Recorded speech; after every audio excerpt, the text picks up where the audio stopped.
আসসালামু আলাইকুম বন্ধুরা, তোমরা সবাই কেমন আছো? আশা করি অনেক ভালো আছো। আজকে তোমাদের মাঝে নিয়ে আসলাম নতুন একটা ভিডিও। ভিডিওটি হলো দেখুন, সমীক্ষা লেভেল 1 এর ভূমিকা, কারণের ভূমিকা, আমরা কিভাবে লেবেলিং করতেছি। বন্ধুরা দেখুন, আজকে দুটি আপডেট দেব। প্রথমে একটি হলো লেবেল আমরা কিভাবে করি, কী কারণে করা হয়, এবং একটা লেবেল দিয়ে পুরো বিল্ডিংয়ে কেন কিভাবে আমরা লেবেল করি। আর নম্বর 2, আমরা যে ওদিনকে দেখাছিলাম যে কলম সেন্টারিংয়ের ঢালাইয়ের শেষে যে ভিডিও ফিনিশিং আপডেট কলমের, সেই সম্পূর্ণ আপডেটটি দেখানো হবে।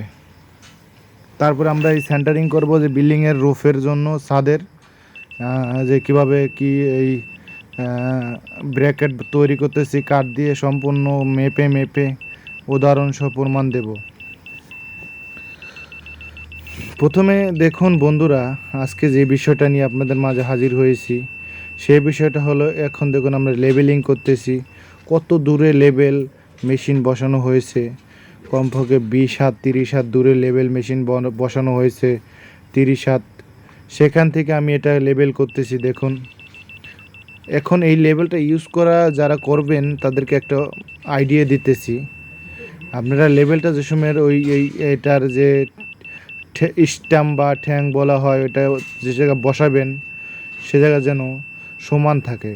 তারপরে ওয়াটার লেভেল দিয়ে চেক করে ওটাকে বসিয়ে, তারপরে আপনি লেভেলটা ওটার সাথে, আর নিচে একটা নাটের মতো টাইট দেওয়ার একটা যন্ত্র আছে, ওটা দিয়ে টাইট দিয়ে নেবেন।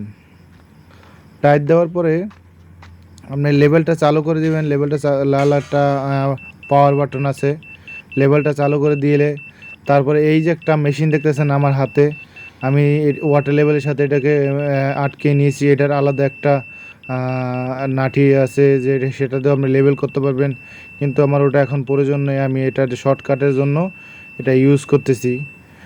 দেখুন, ওই যে আমি লেবেল ওখানে রেখে এই জায়গায় আমি লেবেল করতেছি কিভাবে, প্রমাণ সহ আজকে আপনাদের একটা আইডিয়া দেব যে আমি কত দূরে আগে আমি লেবেল দিয়ে রেখেছি। এখন আমি চেক দিতেছি যে আমার লেবেলটা কি সঠিক আছে কি না। আমি যখন সেন্টারিং করব উপরে, এই জায়গা থেকে আমি লেবেল নেব যে আমার কতটুক উঁচু হবে। আমি এই জায়গা থেকে লেবেল নিলে আমি বুঝতে পারবো যে আমার অতটুক প্রয়োজন। দেখুন, ওখান থেকে আমি এই প্রায় 30 থেকে 40 হাত দূরে আমি দাঁড়িয়ে আছি। এখান থেকে আমি লেবেল করে দেখতেছি যে আমার লেবেল কতটুক সঠিক হয়েছে।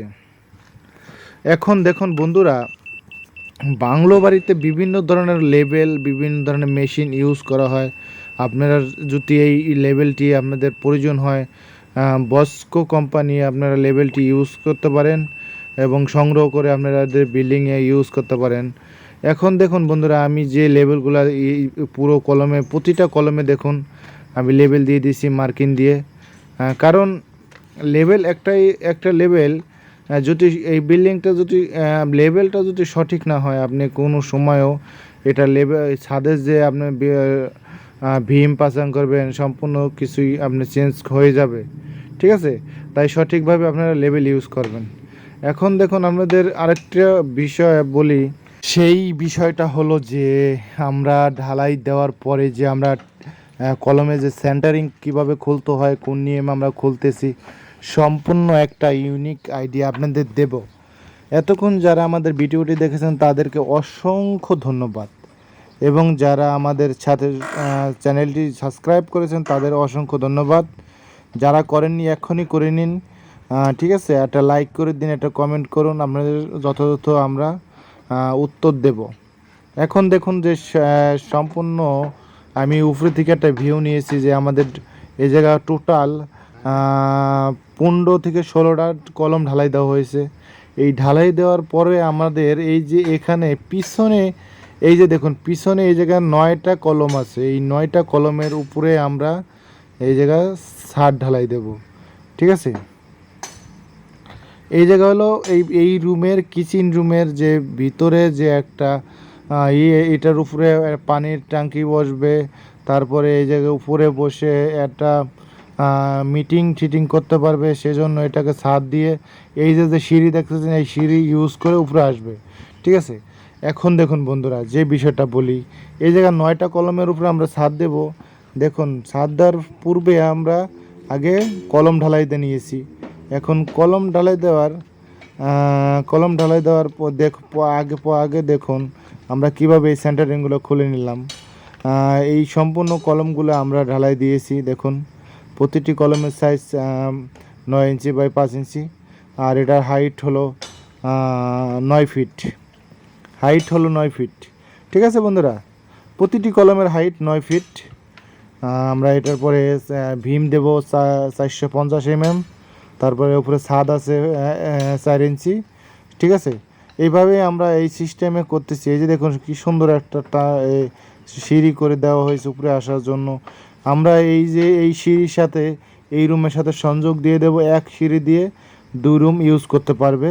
ঠিক আছে, দেখুন বন্ধুরা এখন আমরা কি করব, যে ওই সময় বলছিলাম যে এই জায়গায় সেন্টারিং করার জন্য আমরা কিছু কাঠের কেটে আমরা টি বানিয়ে নেব। এটাকে টি বলা হয়, ভীমের নিচে ইউজ করে।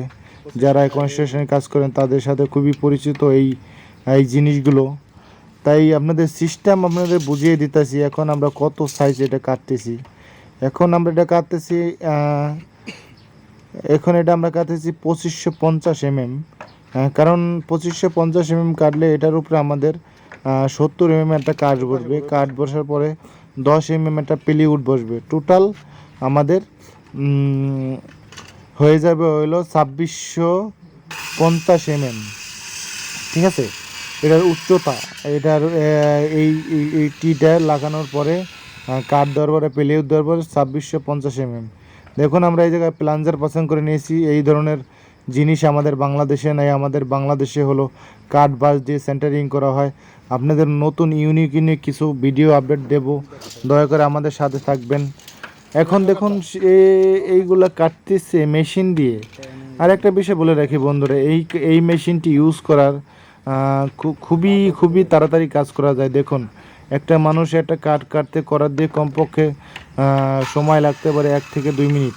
সে মাত্র 10 সেকেন্ড 20 সেকেন্ডের মধ্যে এই কাঠটি কেটে ফেলতেছে। দেখুন আপনারা ফলো করুন, সে কতক্ষণের ভিতরে কাঠটি কেটে গেল।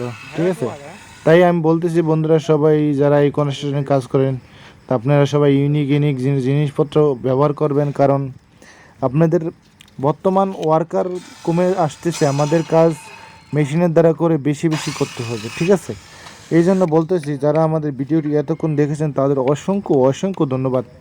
এই যে টি আমরা তৈরি করতেছি, আমাদের টোটাল টি তৈরি হবে 37 পিস। দেখুন আমরা 37 পিস, আমাদের পুরনো কিছু ছিল, এখন নতুন কিছু আমরা তৈরি করতেছি। এবং এটাকে আমাদের পুরনোগুলো লম্বা একটু বেশি, তাই আমরা এটা কেটে নিয়ে আমাদের পরিমাণ মতো দিতেছি। দেখুন এই যে আমরা মেপে নিয়েছি, এই জায়গায় হলো 2550 mm, 60 mm, 2560 mm। আমাদের হাইট হইতেছে 2560 mm। তারপর এটার উপরে একটা 70 mm একটা কাঠ বসবে, 10 mm প্লিউড। ঠিক আছে, 80 mm। ঠিক আছে, টোটাল আমাদের এটার উচ্চতা হবে 2600 mm। যদি না বুঝে থাকেন আমাদের ইনবক্সে নক করবেন, আমরা সম্পূর্ণ আইডিয়াভাবে আপনাদের বলে দেব, কমেন্ট করব।